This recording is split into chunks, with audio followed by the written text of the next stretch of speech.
Hello, good morning, student. I am Ishwar Padihar and welcome to today's lecture.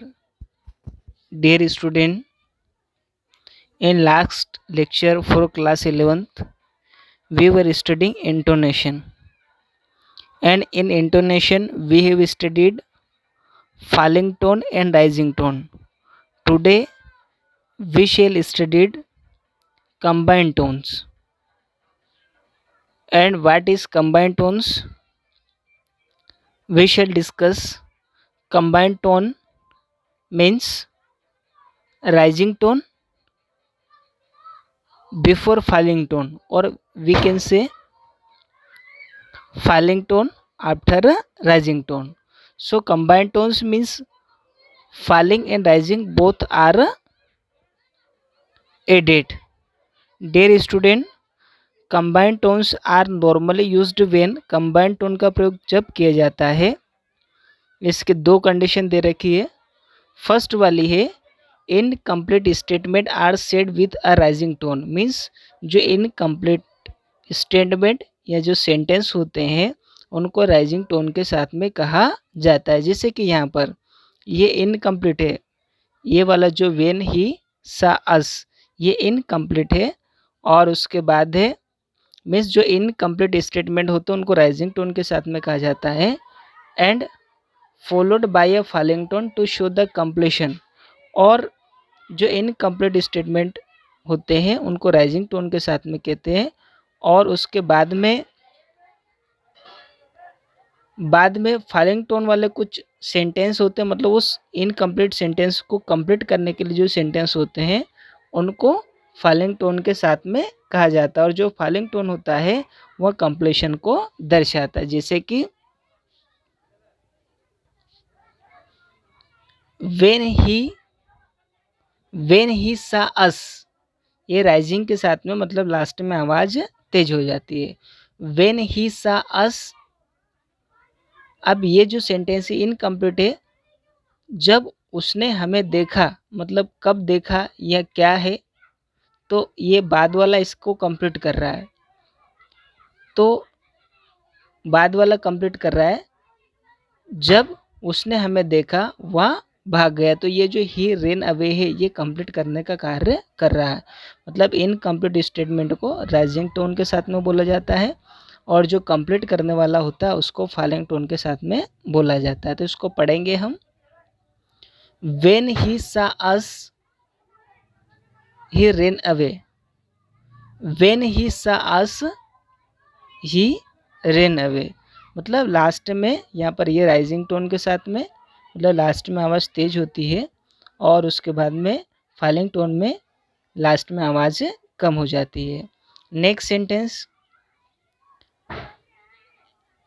If you like I will send the car for you, means if you like ये incomplete statement वाला है, और I will send the car for you ये complete वाला है. तो इसको हम राइजिंग के साथ में बोलेंगे, और जो I will send the car for you इसको बोलेंगे फॉलिंग टोन के साथ में. तो इसका प्रोनाउंसिएशन होगा if you like I will send the car for you. Next, तो इस प्रकार अभी हमने पढ़ा है इनकम्प्लीट स्टेटमेंट को राइजिंग टोन के साथ में कहा जाता है, और followed by a falling tone to show the completion. Next, some statements are said with a falling tone if they are followed by a qualifying clause or phrase which is said with a rising tone. Means जो सब कुछ statement होते हैं उनको falling tone के साथ में कहा जाता है यदि वे क्वालिफाइंग क्लोज या फ्रेज के द्वारा, मीन्स कुछ जो स्टेटमेंट होते हैं वो फॉलिंग टोन का प्रयोग किया जाता है यदि वह अनुसरण करते हैं एक क्वालिफाइंग क्लोज का या फ्रेज का, और जो कि राइजिंग टोन के साथ में कहा जाता है. जैसे वी कैन गो देयर, तो इसमें अगर हम लोग देखें, अब अगर हम इस सेंटेंस में देखें तो यहाँ पर इफ़ देयर इज़ टाइम ये क्वालिफाइंग क्लोज है. तो इस प्रकार कुछ ये जो है इसको हम फॉलिंग टोन के साथ में बोलेंगे, और जो क्वालिफाइंग जो क्लोज है या फिर फ्रेज होता है उसको राइजिंग टोन के साथ में कहा जाता है।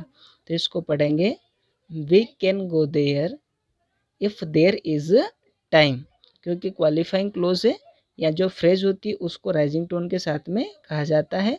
और यहाँ पर इस प्रकार इसको फॉलिंग टोन के साथ में और इसको राइजिंग टोन के साथ में। इसी प्रकार ही इज़ लेट, इसको हम फॉलिंग टोन के साथ में, और एज यूजुअल है इसको हम राइजिंग टोन के साथ में बोलेंगे। डियर स्टूडेंट, जैसा कि अभी तक हमने कंबाइंड टोन्स पढ़ा है, नेक्स्ट पढ़ेंगे फॉलिंग राइजिंग टोन। वैसे जो इससे पहले वाला था उसमें राइजिंग फॉलिंग और फाइलिंग राइजिंग दोनों इन एग्जाम्पलों में आया था। नेक्स्ट है फॉलिंग राइजिंग टोन, मीन्स यहाँ पर केवल एक ही है, मीन्स यहाँ पर फॉलिंग और राइजिंग टोन, और इससे पहले वाले में मीन्स फॉलिंग राइजिंग भी और राइजिंग फॉलिंग दोनों का प्रयोग हुआ था। Falling rising tone is normal used in simple implication not verbally expressed, means जिनमें वर्ब का प्रयोग नहीं होता है। नॉट वर्बली एक्सप्रेस्ड जो सिंपल इम्प्लीकेशंस होते हैं या सिंपल अर्थ देने वाले सेंटेंस होते हैं, जैसे कि इसमें वर्ब मेन वर्ब का प्रयोग नहीं हुआ है। तो इसमें देखें यहाँ पर ये सिंपल इम्प्लीकेशन, यहाँ पर हम फर्स्ट वाला पढ़ रहे हैं, तो ये फॉलिंग राइजिंग टोन के साथ में, जैसे कि she is pretty, she is pretty, मतलब शी इज ये क्या, ये फॉलिंग के साथ में और प्रेटी राइजिंग टोन के साथ में। तो इस प्रकार वैसे सिंबल से पता चल रहा है कि कहाँ से हमें फॉलिंग तक बोलना और कहाँ से राइजिंग टोन का आएगा। Next, he is around 70, he is around 70। Next, special implications, जो स्पेशल अर्थ देने वाला होता है, जैसे कि इसको हम पढ़ेंगे, I am waiting so do hurry up, मतलब ये क्या स्पेशल, मैं प्रतीक्षा कर रहा हूँ, तो ये क्या एक स्पेशल इम्प्लीकेशन को दर्शा रहा है। Next, the house are nice, तो यहाँ पर द हाउस आर ये यहाँ पर फाइलिंग के साथ में और नाइस ये राइजिंग टोन के साथ में, but perhaps the people are not, means यहाँ पर घर तो अच्छे होते हैं लेकिन लोग शायद अच्छे नहीं होते हैं। तो इस प्रकार ये क्या स्पेशल इम्प्लीकेशन को दर्शाए, जैसे मैं प्रतीक्षा कर रहा हूँ इसलिए जल्दी करो, मतलब ये स्पेशल इम्प्लीकेशन बता रहा है। Next, correcting something what has been said and as a warning, मतलब जो कुछ भी कहा गया हो उसको सही करना है, या फिर अगर एक वार्निंग के जैसे कहना हो तब भी हम फॉलिंग राइजिंग टोन का प्रयोग करते हैं। जैसे कि यहाँ पर देखें, please be careful, please be careful, तो ये क्या, ये मतलब एक वार्निंग के जैसे बता रहा है।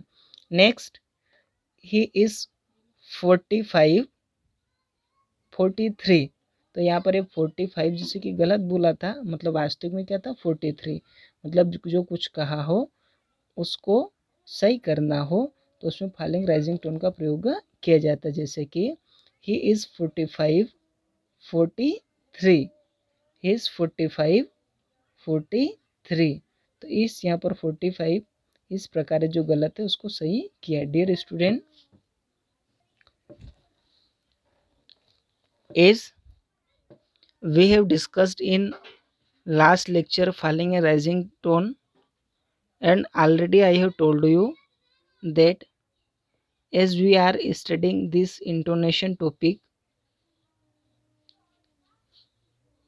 dear student, so as we are studying this intonation topic, main purpose of studying this topic is to use more and more, and as we shall use more and more in our daily life, definitely it will make our English strong or fluently. Dear student, as I am as last example, I think that you have not seen clearly. Okay, so last two example we shall discuss again. Dear student, as already I have understood you but last example please see again, correcting something what has been said, अगर कुछ भी गलत कहा जाता है और उसको दोबारा उसको सही करना हो, या वार्निंग के जैसे अगर वार्निंग हमें देना हो तो उसके लिए हम फॉलिंग और राइजिंग टोन का प्रयोग करते हैं। जैसे कि इसको पढ़ेंगे हम, प्लीज़ बी मतलब ये फॉलिंग के साथ में और केयरफुल राइजिंग के साथ में, please be careful. Next, he is 45 43। तो इस प्रकार dear student, I think this topic has been clearly you have understood. Okay, I hope you have understood clearly. Okay, thank you.